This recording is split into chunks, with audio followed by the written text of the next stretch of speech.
قبولیت اور انکار۔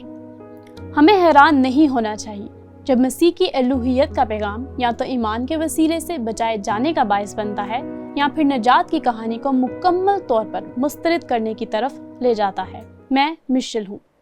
کئی لحاظ سے اور بہت سے پہلوؤں سے یہ اصول یوحنا کی پوری انجیل میں ملتا ہے، کیونکہ پوری انجیل میں آپ قبولیت کو بڑھتے ہوئے دیکھتے ہیں اور رد کیے جانے میں بھی آپ کو شدت نظر آتی ہے۔ ہم نے پچھلی کہانیوں میں اس کی مثال دیکھی، لیکن ہم اسے کئی حوالوں سے دیکھنے جا رہے ہیں، جس کا خلاصہ نابینا آدمی کی کہانی میں ناقابل یقین انداز میں کیا گیا ہے۔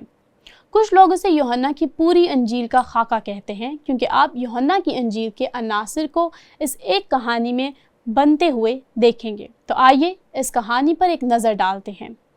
یہاں ایک نشان کا ذکر ہے، ایک معجزہ۔ پھر اس نے جاتے وقت ایک شخص کو دیکھا جو جنم کا اندھا تھا۔ اب کچھ ایسے ہیں جو یہ نہیں مانتے یہاں جغرافیائی تسلسل ضروری ہے، لیکن میرے خیال میں اس بات کا ثبوت موجود ہے کہ یہ بنیادی طور پر اس وقت ہوا جب یسوع نے فریسیوں کو بتایا کہ وہ خدا ہے۔ جب اس نے کہا میں ہوں میں ہوں میں ہوں، جب انہوں نے اسے سنسار کرنے کے لیے پتھر اٹھائے اور وہ ہجوم میں سے غائب ہو گیا، جو اپنے آپ میں ایک معجزہ تھا۔ میرا مطلب ہے ان کے پاس پتھر ہیں اور وہ اچانک غائب ہو گیا۔ لیکن اگر یہاں تسلسل ہے تو وہ شہر کے کنارے پر ظاہر ہوتا ہے، جہاں وہ اس آدمی کو دیکھتا ہے جو اندھا پیدا ہوا تھا، اور میرے خیال میں اس تسلسل کے کچھ ثبوت موجود ہیں۔ چنانچہ اس کے شاگردوں نے اس سے پوچھا کہ اے ربی، کس نے گناہ کیا تھا جو یہ اندھا پیدا ہوا، اس شخص نے یا اس کے ماں باپ نے؟ اب ایک لمحے کے لیے سوچیں، آپ کی پیدائش سے پہلے یہ گناہ کی وجہ سے آپ کیسے اندھے پیدا ہو سکتے ہیں؟ آپ نے دیکھا وہ پہلے ہی دوسرے جنم میں ڈوب رہے تھے۔ یہ فریسیوں کی طرف سے یہودی الہیت میں گھس جانا تھا، اور اس طرح وہ اسے اپنے سوال میں لا رہے تھے، اور یسوع جواب دیتا ہے۔ یسوع نے جواب دیا، نہ اس نے گناہ کیا تھا نہ اس کے ماں باپ نے۔ اب تصور کریں کہ آپ وہاں بیٹھے ہیں اور آپ اندھے ہیں اور آپ بھیک مانگ رہے ہیں، اور ویسے آپ کے مذہبی رہنما نے بتایا کہ آپ کسی ایسے گناہ کی وجہ سے اندھے ہیں جو آپ نے کیے ہیں یا آپ کے والدین نے کیے ہیں۔ ہم بعد میں دیکھیں گے کہ انہوں نے کیا کیا تھا، کیونکہ یہ اس کہانی میں ظاہر ہوتا ہے، اور آپ وہاں بیٹھے ہوں اور اچانک وہاں ایک آدمی آ جاتا ہے۔ آپ اسے نہیں دیکھ سکتے، آپ بھیک مانگ رہے ہیں۔ آپ نے سنا کہ وہ رک گئے ہیں۔ آپ نے مکالمہ سنا، کس نے گناہ کیا، اس آدمی نے یا اس کے والدین نے؟ اور پھر آپ یہ آواز سنتے ہیں جو کہتی ہے، نہ اس نے گناہ کیا تھا نہ اس کے ماں باپ نے۔ یسوع نے جواب دیا کہ نہ اس نے گناہ کیا تھا نہ اس کے ماں باپ نے۔ آپ کے ساتھ کیا ہوگا؟ آپ سن رہے ہیں، آپ کے کان اچھے ہیں، کان سننے کو تیار تھے۔ نابینا لوگوں میں قوت سماعت ہوتی ہے، اور یسوع یہ جانتے تھے۔ وہ جانتا تھا یہ آدمی ایک ایک لفظ سن رہا ہے، اور یہ اس لیے ہوا کہ خدا کے کام اس میں ظاہر ہوں۔ دوسرے لفظوں میں وہ یہاں جو کہہ رہا ہے وہ یہ ہے کہ میں انسانی تقدیر کا مالک ہوں، اور بدقسمتی کا بھی۔ اور یسوع مزید کہتا ہے، جس نے مجھے بھیجا ہے ہمیں اس کے کام دن ہی دن کو کرنا ضرور ہے۔ وہ رات آنے والی ہے جس میں کوئی شخص کام نہیں کر سکتا۔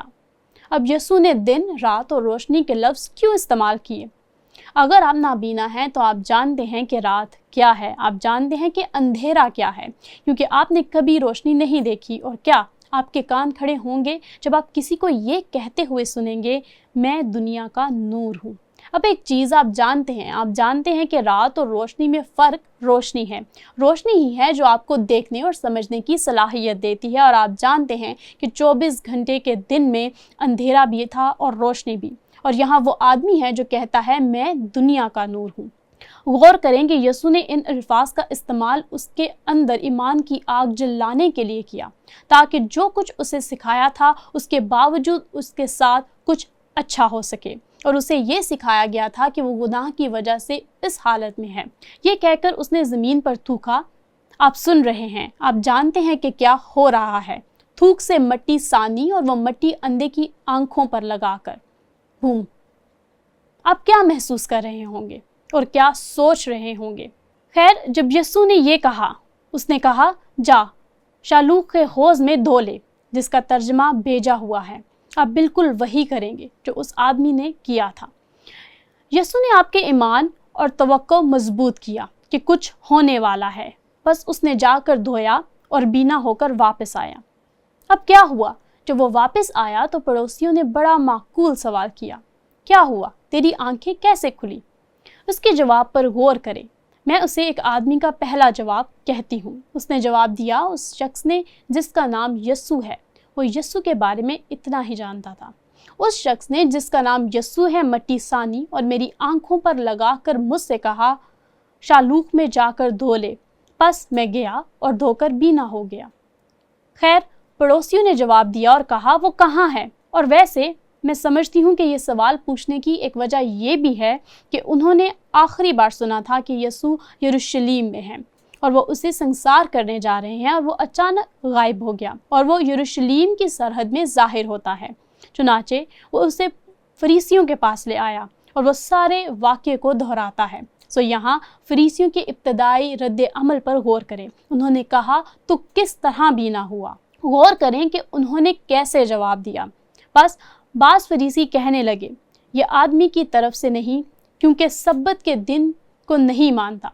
मगर बाज़ ने कहा कि गुनाहगार आदमी क्यों कर ऐसे मोजज़े दिखा सकता है। बस उनमें इख्तलाफ हुआ, और ये पहला मौका नहीं था कि जब मजहबी पेशवाओं ने इन निशानात को देखा तो उनके दरमियान तफरका पैदा हुआ। उन्होंने फिर उस अंधे से कहा कि उसने जो तेरी आंखें खोली, तो उसके हक में क्या कहता है? और उसके जवाब पर गौर करें। उसने कहा, वो नबी है, और उन्हें ये बात पसंद नहीं आई। तो ये बात गलत सिमत में जा रही है। वो एक आदमी है, वो एक आदमी से तशरीही जवाब की तरफ जा रही है। खैर, उसे एक नबी होना चाहिए। वहाँ क्या हुआ? उन्हें यकीन ना आया कि वो अंधा था। उन्होंने उसके वालिदैन को बुलाया। उन्होंने क्या कहा? उसके माँ बाप ने जवाब में कहा, हम जानते हैं कि हमारा बेटा है और अंधा पैदा हुआ था। हम जानते हैं वो देख सकता है। और फिर कहने लगे, लेकिन ये हम नहीं जानते कि अब वो क्यों कर देखता है। और ये झूठ था, क्योंकि यूहन्ना हमें बताता है कि यहूदी एका कर चुके थे कि अगर कोई शख्स यीशु के मसीह होने का इकरार करे तो इबादत खाना से खारिज किया जाए। लिहाजा वो खौफज़दा थे। चुनाचे उन्होंने उसके माँ बाप से तस्दीक की कि वो बेटा है, वो अंधा था, अब वो देखता है। लेकिन वो इस बारे में बात नहीं करेंगे कि यीशु ने ऐसा किया। और इस तरह फरीसियों ने जब ये जान लिया कि वो वाकई यही बेटा है, वापस आए। वो जान गए कि वाकई अंधा था, पर अब वो देख सकता है। हम आज 24 में पढ़ते हैं, बस उन्होंने उस शख्स को जो अंधा था दोबारा बुलाकर कहा कि खुदा की तमजीद कर। हम तो जानते हैं कि यह आदमी गुनाहगार है। उस वक्त तक ये आदमी थोड़ा परेशान है, क्योंकि उसे झूठ कहा गया है। और आपसे इसके जवाब में देख सकते हैं, उसने जवाब दिया, मैं नहीं जानता कि वो गुनाहगार है या नहीं। आप मजहबी रहनुमा हैं, आपको इसके बारे में जानना चाहिए। लेकिन एक बात जानता हूँ कि मैं अंधा था, अब बीना हूँ, और मुझे झूठ मत कहो। आप उसके रद्द अमल में शिद्दत महसूस कर सकते हैं। तो फरीसियों ने क्या किया? खैर, उन्होंने वापस चक्कर लगाया और उससे वही सवाल किया। वो आपस में बहस कर रहे हैं, क्योंकि गोया वहाँ मौजूद है। वो सिर्फ ये कर सकते हैं कि या तो उसे कबूल करें या वापस जाएं और दोबारा सवाल जवाब शुरू करें। और इसके नतीजे में उन्होंने एक बयान दिया जिसे हम मुंह में पाँव की बीमारी कह सकते हैं। उन्होंने उससे कहा, देखो, इस शख्स को नहीं जानते कि कहाँ का है, और ये एक हम इतराफ़ था। और देखें कि क्या हुआ। आदमी का तीसरा जवाब जो कि हैरत अंगेज़ है, और इस नुक्ते पर मुझे लगता है कि वो एक तरफ से चाकू खोम कर उसे घुमा रहा है। तो ये ताज्जुब की बात है कि तुम नहीं जानते वो कहाँ का है, हालांकि उसने मेरी आंखें खोली। और फिर वो एक बयान देता है, हम जानते हैं कि खुदा गुनाहगारों की नहीं सुनता, लेकिन अगर कोई खुदा परस्त हो और उसकी मर्जी पर चले तो वो उसकी सुनता है। ठीक है, आपने हमें यही सिखाया है, क्या ये सही नहीं है?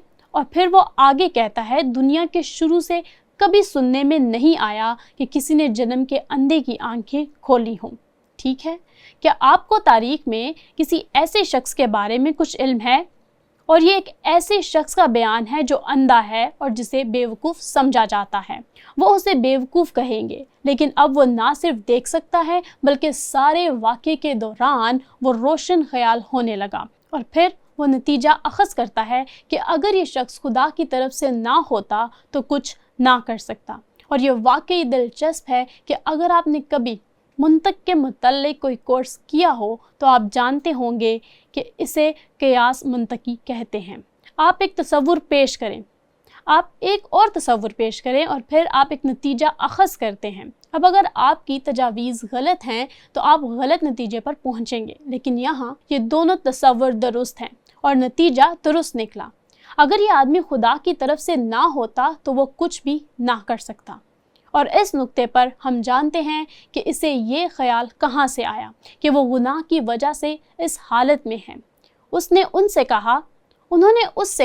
उन्होंने जवाब में उससे कहा, तू तो बिल्कुल गुनाहों में पैदा हुआ, तू हमको क्या सिखाता है?